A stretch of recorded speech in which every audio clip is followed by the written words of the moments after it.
Le magazine littéraire Épilogue est une présentation de la Librairie du Quartier. Merci à ce précieux partenaire et à leur équipe de libraires. Vos prochaines lectures vous attendent au 1120 Avenue Cartier. Voilà, vous êtes toujours à l'écoute de l'émission Épilogue, le magazine littéraire sur les ondes de CKIA-FM. Et c'est à mon tour, mais j'invite les collaborateurs, donc Geneviève, Annie et Brian, à prendre part à cette discussion où je vous parle d'un livre que j'ai beaucoup aimé. Évidemment, grand intérêt pour la politique. Les gens qui nous suivent, j'ai connu, en fait, je l'ai pas connu personnellement, mais j'ai quand même un peu côtoyé Jocelyne Richer, donc comme journaliste. Elle a, pendant plus de 20 ans, été journaliste politique à l'Assemblée nationale. Elle s'est intéressée aux dynamiques de pouvoir des femmes en politique provinciale, politique au féminin, élus et ex-élus brisent le silence. Ça s'appelle Le sexe du pouvoir aux éditions La Presse. C'est paru en septembre et Jocelyne Richer est allée vraiment d'une démarche très rigoureuse.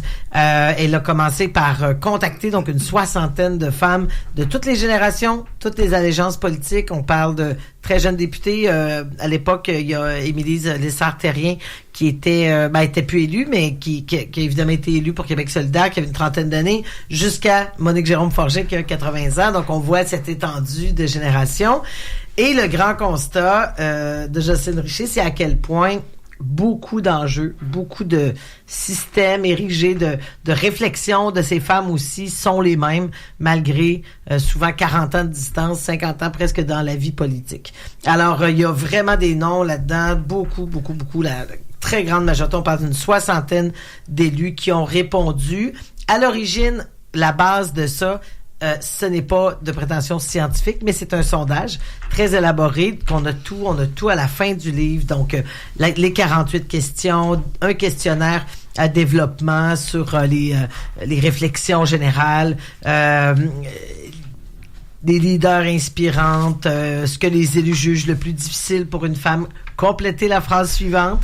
Alors, elle a des réponses. Donc, il y a vraiment des appendices qui montrent la démarche rigoureuse de Jocelyne Richer. Donc, elle a pigé à travers toutes ces réponses pour faire par thème. D'ailleurs, c'est très bien. On voit la journaliste, Jocelyne Richer est à la Presse canadienne, donc un style d'écriture de reporter. C'est quelque chose de très clair, toujours. D'excellents choix de découpage. Je trouve que le travail d'édition, là, que je doute pas du tout être lié à l'autrice elle-même, là, est particulièrement efficace. Beaucoup de courts sous-titres. On est vraiment dans la façon de présenter l'information qui aurait pu être très touffue, qui aurait pu être un peu dans tous les sens. C'est très bien. Par grand thème, évidemment, la grande question de base, est-ce qu'on a encore du chemin à faire pour les femmes en politique? La réponse est oui. Ça montre que la politique est encore un monde d'hommes exercé par les hommes, pour les hommes à plusieurs égards. De grands thèmes, on évoque qu'est-ce qui fait aussi, puis ça c'est toujours la question, on ramène beaucoup aux femmes à se dire qu'est-ce qui fait qu'on plonge moins en politique? Cet attrait du pouvoir. Souvent, ce qu'on dit, c'est qu'une femme se voit, et à mes yeux, c'est une qualité. En tout cas, je sais que Pablo Rodriguez l'a dit là, récemment, il était appelé à commenter du fait qu'il n'y avait pas de femmes dans la course au Parti libéral. Puis il dit, les femmes sont un petit peu plus intelligentes que nous, et elles perçoivent davantage le risque, la crainte de perdre, l'échec. Un homme va se voir gagnant. À la base. Il va partir en politique, il va dire, normal de l'avoir, tu sais. Alors, il y a peut-être est-ce que c'est un surmoi? Est-ce que c'est une prudence? Est-ce que c'est une meilleure compréhension? Plusieurs femmes évoquent qu'il y a peut-être un peu de cette réflexion en amont, mais une fois qu'on est dedans, à quoi sont confrontées les femmes? Tout ça est vraiment, là, je vous dis, nommez-moi un sujet et c'est dans le livre. C'est 350 pages, c'est très, très, très bien documenté. Je me lance. Du linge? Du linge, oui. Le mansplaining, les doubles standards, l'attitude, l'image corporelle, la maternité, les inconduites sexuelles. Et oui, je l'ai dit, image corporelle et les vêtements.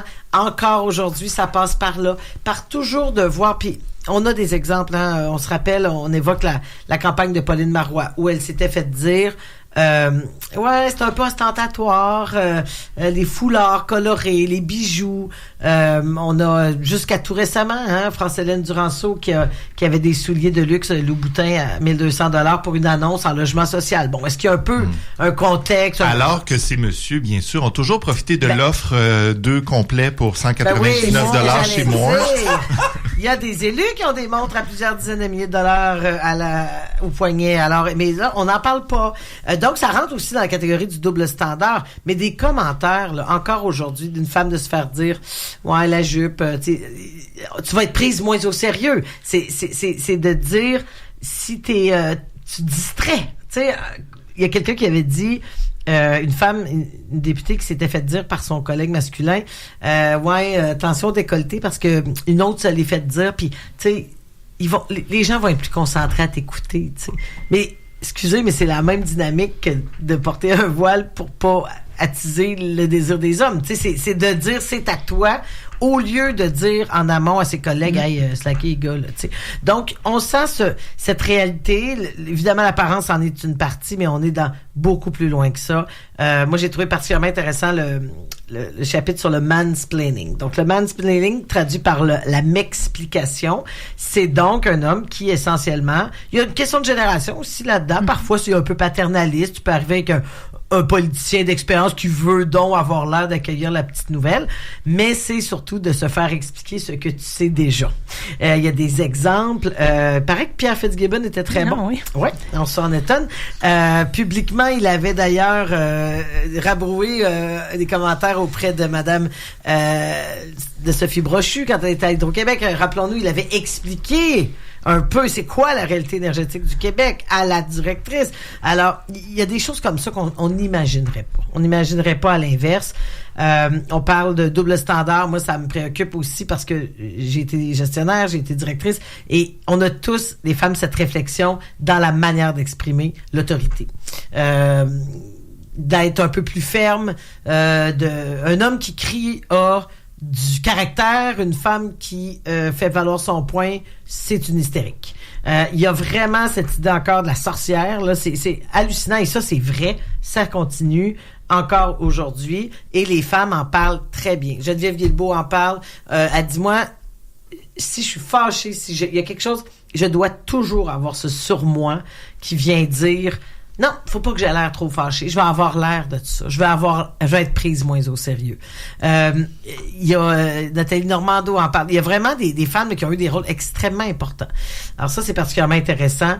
Évidemment, toute la question de la maternité, on voit que c'est 82% des femmes qui ont répondu au sondage, c'est un frein à l'engagement. Ce que ça crée, c'est aussi, Sonia Lebel en parle très bien dans le livre aussi, ça a été son choix aussi, elle est sortie de la commission Charbonneau, c'était la vedette, elle y a réfléchi, elle avait des adolescents, elle gérait un divorce. Bon, c'était difficile quand même.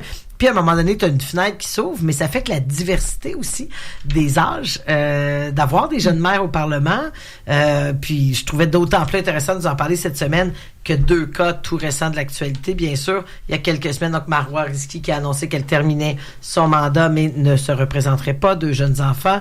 Malgré tout, elle est citée beaucoup, Marois Risky, elle a été un exemple de parlementaire, et Valérie Plante aussi, pour d'autres raisons. Mais cette semaine, donc, mardi, a annoncé qu'elle ne solliciterait pas de 3e mandat.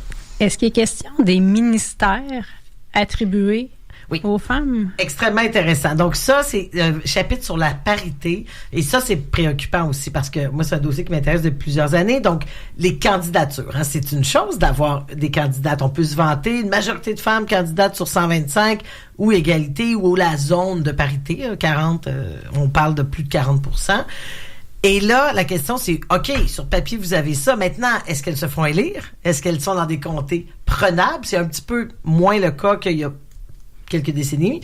Là, on est à partir du moment où tu es nommé, quel sera ton portefeuille. Alors, oui, il y a eu historiquement santé, services sociaux. On avait toujours un peu le care, cette fameuse vision qu'on a aussi dans les emplois, qui sont peut-être plus favorables. Les dossiers, on se rend compte que les portefeuilles économiques ont été beaucoup moins. Et quelqu'un comme Monique Jérôme Forget, d'ailleurs, qui dit, moi, j'ai dû être un peu one of the boys aussi. Alors, c'est comme si mais là, t'es accepté dans un gouvernement, un ministère à cette teneur-là. Oui, il y a encore cette image. Quoi qu'on a quand même des femmes qui ont porté des grands dossiers, là, santé, évidemment, je le nommais santé, éducation, c'est pas juste services sociaux ou logement, là, mais il y a eu vraiment...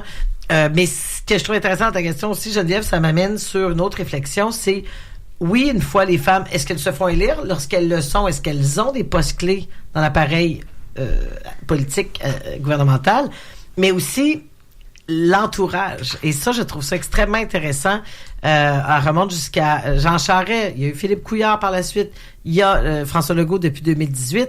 Et les gens d'influence, chefs de cabinet, directeurs des communications, c'est tous des hommes. Des non-élus, disons, qui dirigent et qui font le Québec. Je veux dire, Martin Koskinen, qui est le chef de cabinet extrêmement influent de François Legault, décide de beaucoup de choses. Faut remonter à Pauline Marois, ce court mandat 2012-2014, où c'était Nicole Stafford qui était sa chef de cabinet. C'est la seule femme chef de cabinet d'une première ministre qu'on a eue. Alors, il y a encore de ça. Il y a quelque chose dans l'influence